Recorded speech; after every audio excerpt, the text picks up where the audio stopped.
Hello humanoids, welcome to Halfling Hobbies. I'm Halfling Hannah and I am so excited that you are here at this video. Because if you clicked on this video, then you're likely a brand new DM, and that is so exciting to have another DM in our ranks. Cue the party music. Okay. Now that you've decided to DM, which likely you've been thinking about for quite a while, but you haven't really taken the plunge before, now that you are ready, you decided, I'm gonna hold a session, you probably have some questions, like we all did when we first started DMing.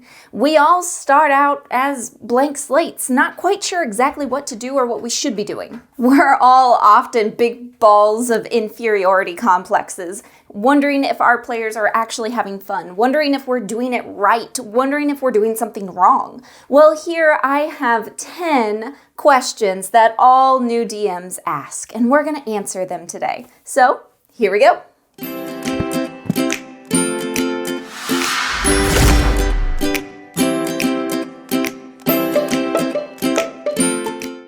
Before we dive into these 10 questions, make sure that you like this video and subscribe to Halfling Hobbies. It really helps. I'm on my way to 1,000 subscribers and I would love for you to be part of that journey. I post new content just like this twice a week. So, our 10 questions. Let's start off with the most obvious that if you haven't asked yourself already, you're about to. Should I start with a pre-written adventure or a homebrew? This is a question of massive debate in the D&D world. I mean, there are whole subreddits dedicated to it. But the answer is either one is okay, and you shouldn't stress about deciding what you want to do. If you run a pre-written adventure, they are awesome. All of them are really good. I've enjoyed every single one of them. As a matter of fact, I'm getting ready to do videos deep diving into every one of the officially released D&D pre-written adventures. So make sure you sub so you can look at those and see which one that you might want to do. But they are great. Here are some of the benefits of running a pre-written adventure. You don't have to come up with the plot. You don't have to come up with NPCs. You don't have to come up with even hooks. Your players know that they are getting into a story for the plot. And there is a for sure ending. It takes you through a certain number of levels and you know that there's a definitive ending to that campaign. But here are some of the downsides. It is pretty restrictive in what you can do. I mean, there is one plot line to follow, and your players are pretty much always going after that. It's not that there isn't room for zany adventures and fun little things in there, but it is about the story. So if you're looking for something that has a little more freedom, a pre-written adventure is going to be a little bit more difficult to find that in. Now a homebrew has a lot of advantages. I mean, there are settings, there are ideas, there are NPCs, races, all sorts of things that you can come up with and put into your world that don't exist in any other world. You can make it truly and completely unique. Along with this comes a lot of headaches. So I run a homebrew right now for the campaigns that I have going on, and I love it, but it takes a lot of prep work. It also takes quite a bit of planning to know exactly what your plot is and how to get there. Because I'm a firm believer that even if you are running a homebrew, that doesn't mean that you get to skimp on plot. You still have to have an interesting and engaging plot, and you have to get your players to that plot in a timely fashion. There's a reason why so many homebrews fail, and that's because players don't feel like they have a sense of purpose, and they get bored because it just drags on and on and on without them feeling like they're doing anything important. Of course, there are ways around this, and you can structure your homebrew to be just as engaging and fun as a pre-written adventure. If you want a full and complete detailed way of how to do that, make sure that you check out my video on planning your plot. I go through every single step, and I even build a campaign side by side right along with you that you're welcome to steal or borrow or tweak however you want to do it. So should you choose a pre-written adventure or a homebrew, you need to ask yourself, how much time do you have to prep?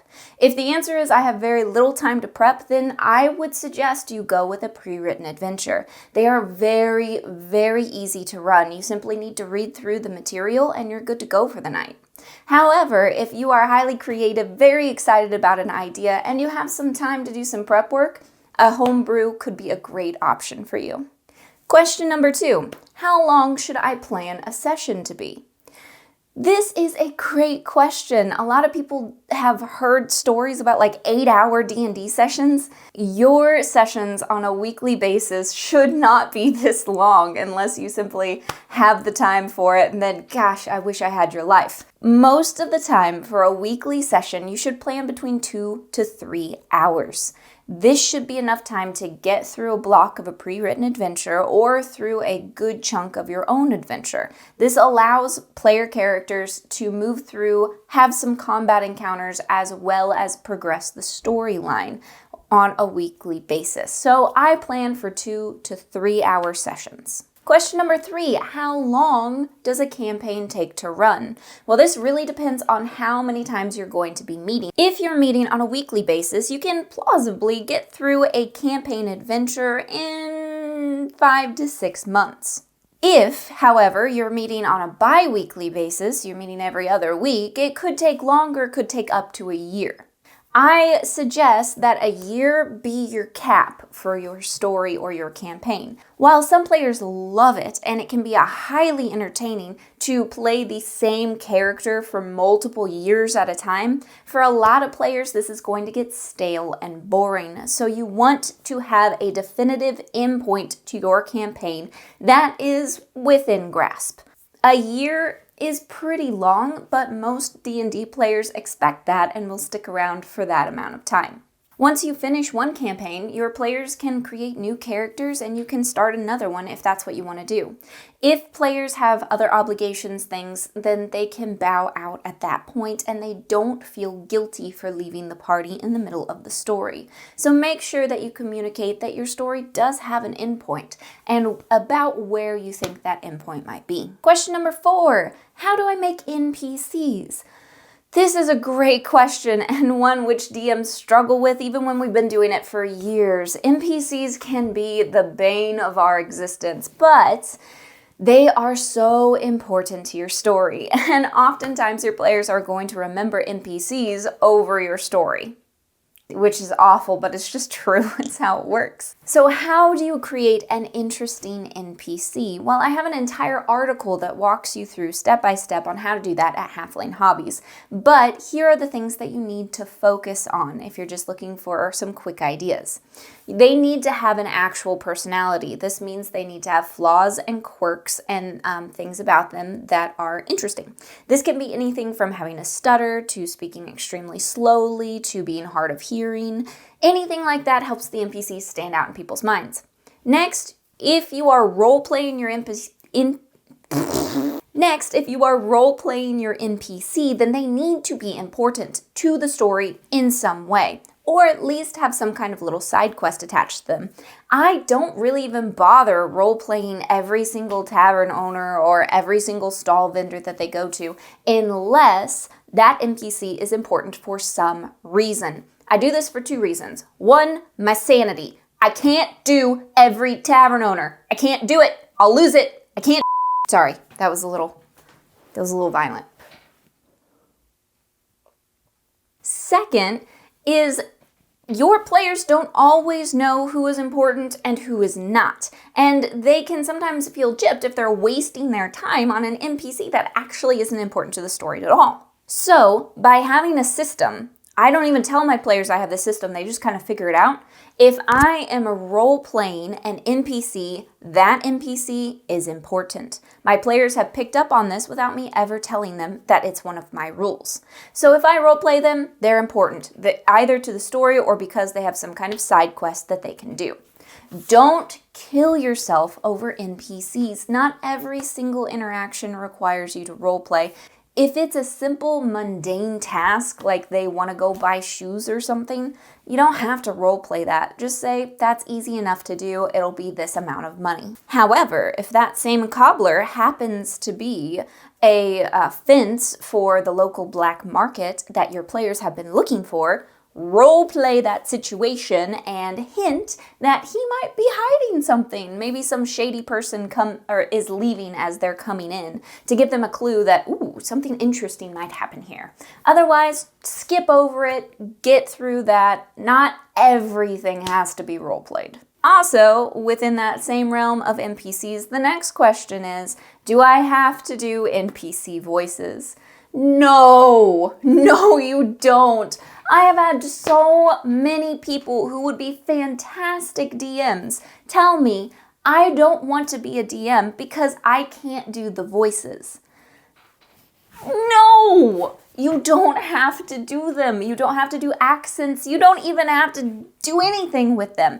Your NPCs, as long as they are well thought out and they are important to the story, that's all that matters. As you get more comfortable, you can add some different personalities and quirks to them. Most of my role play comes from my physical body, not from my voices, because I can't do voices. I can't do accents. I have a whole video on why you should stop doing NPC accents because I can't do them, and I am living proof that you don't have to be a good DM. I roleplay things out in the way that I move, in my position. If I have an old person, I'll hunch down and I'll, talk a little bit like this. Do what you can do and don't worry about what you can't do. Your players are there to have fun and just role play together and tell a collective story. They're not in it to be completely and totally entertained by you. So no, you don't have to do the voices. How many is this? 1, 2, 3, 4, 5, 6. 6. How do I keep players interested in my plot? Excellent question. Me, because I asked this before. You keep players interested in your plots by using things called plot hooks. A plot hook is simply an interesting situation or event that grabs your player's attention and forces them to look at your plot. So I explain this fully in my how to plan your plot video, where I specifically tell you how to do plot hooks based on what I'd planned before. But essentially they can be anything from a major event to just something small that players notice often. If you say something often enough, your players are gonna pick up on it. Now, do not tie these plot hooks to specific locations, because it is entirely possible that your players will never go to those locations. These plot hooks should be able to be picked up and moved wherever your players are. So, for instance, in the video that I was talking about earlier, one of my plot hooks is that when players go to different kind of rural, remote villages, every once in a while they find one that is completely covered in vines, as if it has been abandoned for centuries. And they find strange wooden statues that look like villagers going about their daily life. They find this regularly enough in these remote areas that it gets them interested in what in the world is going on. What seemed to be some kind of sick joke turns out to be something much more sinister. That is a plot hook. It gets them interested in what is going on in the world and sends them down a path of investigation that I want them to go down. There are times when your players simply aren't paying attention to those things. Either they don't take notes, so they don't know that it's happened more than once, or they simply don't put 2 and 2 together that it's important. In those cases, your plot hooks are going to have to be pretty darn obvious, such as the city that they're in being attacked by vigilante druids. That's for the one that I did. If that sounds interesting, make sure you check out that video.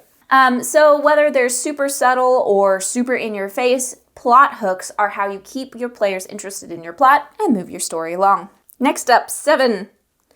What do I do, or what should I do, when my players are traveling? Especially in the early parts of your campaign, if your players are low level and don't have a wizard in the group, they're not going to be able to simply teleport to different locations. They're going to have to spend time traveling. This can be a bit boring at times, both for your players and for you. Some DMs simply skip over it altogether and say you spend 3 weeks traveling and you get to your location and there we go from there. However, this isn't super realistic. So what should you do while your players are traveling? Well, you should allow players to have conversations. You should pause and say, is there anything anyone wants to do during this travel? If players want to work on a skill, read a book, make something, then obviously you let them do that. If players want to have a conversation with another player, let them role play out that conversation. This is an excellent way to make travel feel like it's kind of useful.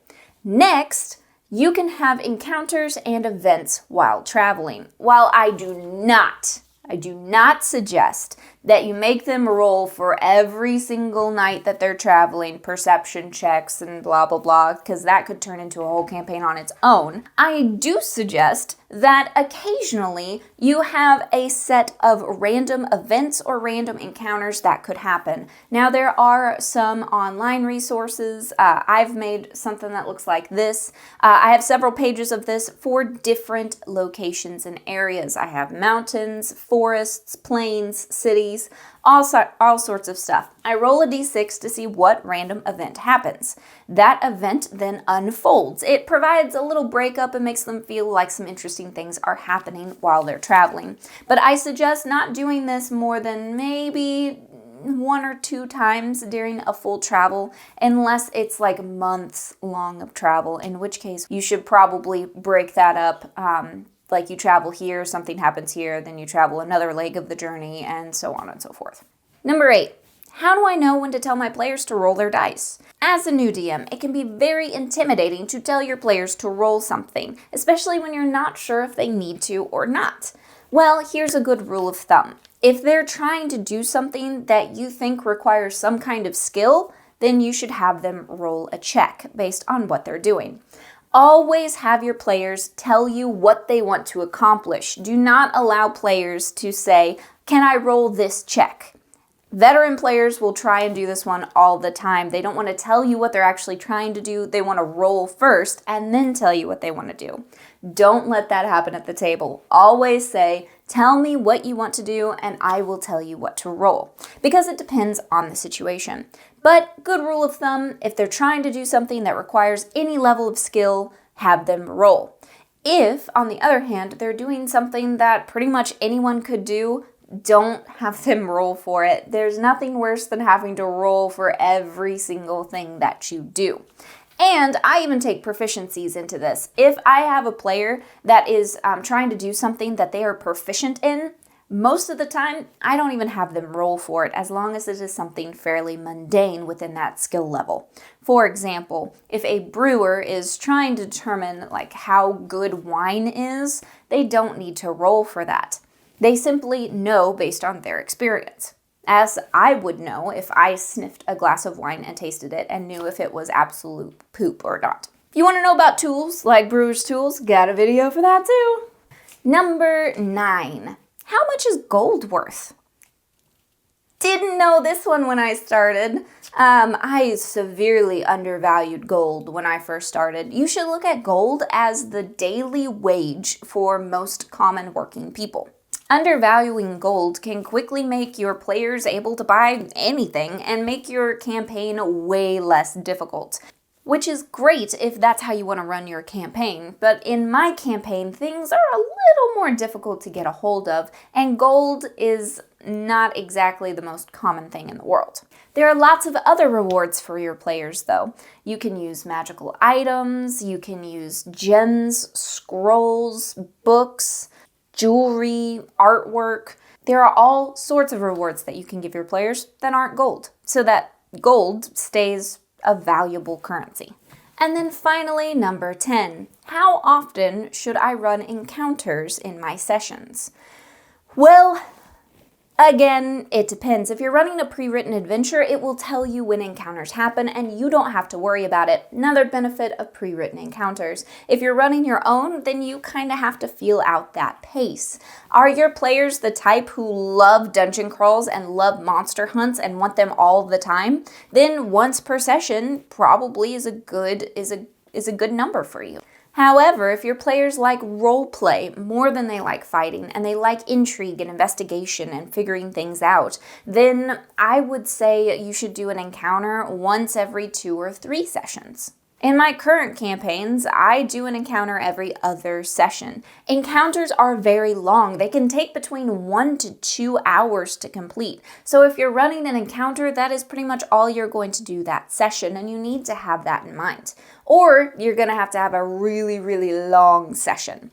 So make sure that you are planning accordingly for encounters. They are super fun if your players really enjoy that, or they're really boring if that's not what your players are into. And an hour and a half of just sitting there through something that isn't your favorite part of D&D is a little difficult. So make sure that you keep that in mind.